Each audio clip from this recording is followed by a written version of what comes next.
Bonjour et bienvenue dans Real Economy.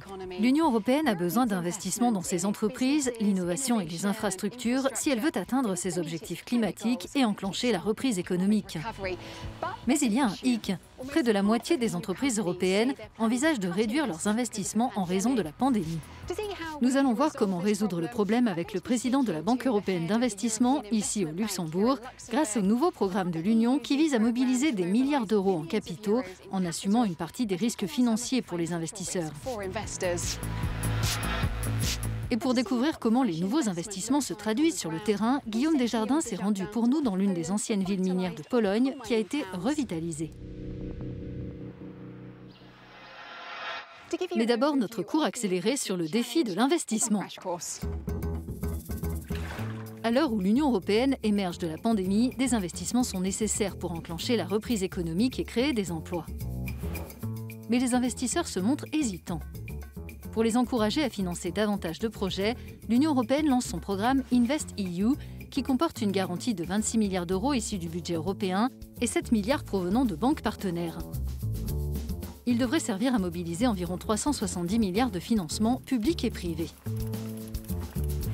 Cet argent permettra d'alimenter des projets qui contribuent à l'innovation et à la numérisation, de soutenir les PME, en particulier celles durement touchées par la crise du Covid-19, de favoriser l'inclusion sociale et d'encourager le développement d'infrastructures durables.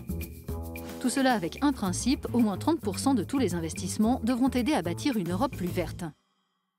InvestEU suit les traces du Fonds européen pour les investissements stratégiques, connu sous le nom de plan Juncker, qui a réussi à mobiliser 500 milliards d'euros d'investissements. Guillaume Desjardins s'est rendu en Pologne pour découvrir les retombées de projets menés sur place. Dans Real Economy, nous parlons souvent d'énergie verte et de transition écologique. Mais quel avenir pour les régions charbonnières? Ici, à Wałbrzych, en plein cœur de la Silésie polonaise, l'Union européenne s'attelle à redynamiser cette ville qui tourne au charbon depuis maintenant 5 siècles. Pour tourner la page du charbon et revitaliser le centre-ville, Wałbrzych a reçu un prêt de 14 millions d'euros de la Banque européenne d'investissement, en partie garanti par la Commission européenne. Revitaliser, cela veut dire reconstruire quasiment un quart de la vieille ville. D'un point de vue social, cela veut dire inciter de nouveaux habitants, en particulier les familles, à s'installer dans cette partie ancienne de la ville pour lui donner un second souffle. Wałbrzych n'est pas la seule ville polonaise en transformation grâce au plan d'investissement européen. Nous voici à Poznań, la 5e ville du pays. Nous devons construire des appartements pour les jeunes, pour les seniors, pour les familles. Ces personnes ont besoin d'un peu d'argent, d'un peu d'aide pour s'installer, pour qu'elles puissent venir habiter ici, trouver un emploi stable et mettre leurs enfants à l'école maternelle. L'accent a donc été mis sur les logements sociaux et accessibles. Au total, ce programme devrait permettre de loger entre 3 et 4 000 personnes, comme Alexandra Wisocka, 69 ans, qui se souvient encore du jour où elle emménageait avec Benia, son chat. J'ai eu la chance d'emménager ici le 25 mars 2019 et je ne peux pas vous dire à quel point j'étais contente. Je disais à mon chat, regarde Benia, tu vas avoir un balcon, tu vas pouvoir sortir un peu. Ça aurait été trop cher pour moi d'acheter mon appartement. Et ce qui est le plus important ici, c'est que la dame avec qui j'ai signé le bail ne viendra pas me voir un jour pour me dire « Madame, vous devez partir ». Pour financer ce chantier, le promoteur a eu recours à un prêt de la Banque européenne d'investissement s'élevant à 50% du coût total du projet, pour pallier la frilosité des investisseurs privés. Les banques ne nous faisaient pas totalement confiance. Ce qui posait problème, c'est le fait que nous avions une activité légèrement différente auparavant, mais aussi la durée du prêt que nous voulions au départ, à savoir 25 ou 30 ans. Mais nous avons eu une bonne relation avec la Banque européenne d'investissement et ils nous ont fait confiance. PTBS compte sur ce succès et le badge de confiance de la BEI pour convaincre des futurs investisseurs de financer son prochain projet. À compter de juillet, InvestEU prendra le relais du plan Juncker.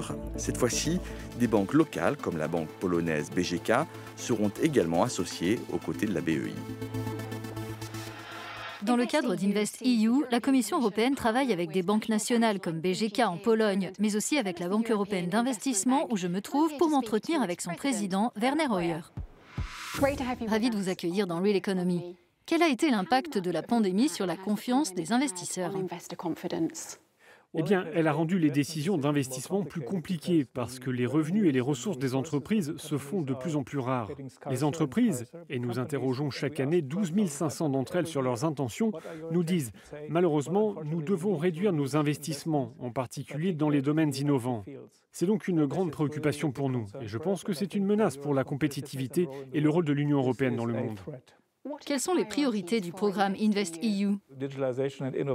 La numérisation et l'innovation sont cruciales selon nous.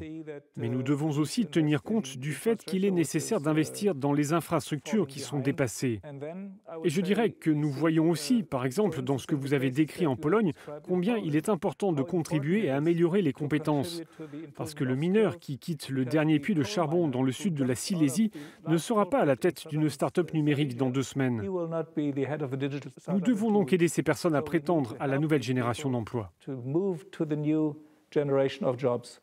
avons vu dans le reportage de Guillaume sur le logement social qu'au départ, les banques privées n'étaient pas intéressées. Puis la BEI est intervenue, ce qui a permis de déclencher d'autres investissements. Est-ce souvent le cas ? Oui, très souvent.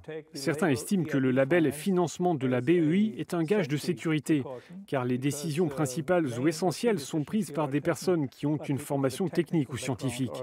Et c'est probablement quelque chose d'unique dans le monde bancaire.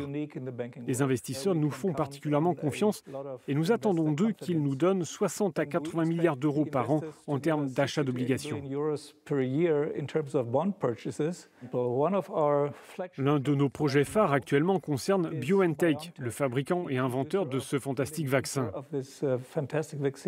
Nous les connaissions déjà car nous avions contribué à financer le développement de leurs produits contre le cancer. Et quand ils sont venus nous voir fin 2019, début 2020, en disant « Quelque chose se prépare et nous pensons que la nouvelle technologie que vous nous avez aidé à développer pourrait être utile pour combattre cette nouvelle épidémie, qui est devenue une pandémie par la suite », eh bien, c'était une situation dans laquelle un investisseur privé n'était pas prêt ou capable de prendre ce risque. Il a donc fallu un coup de pouce public pour en faire une telle réussite. Merci beaucoup d'avoir été avec nous dans Real Economy.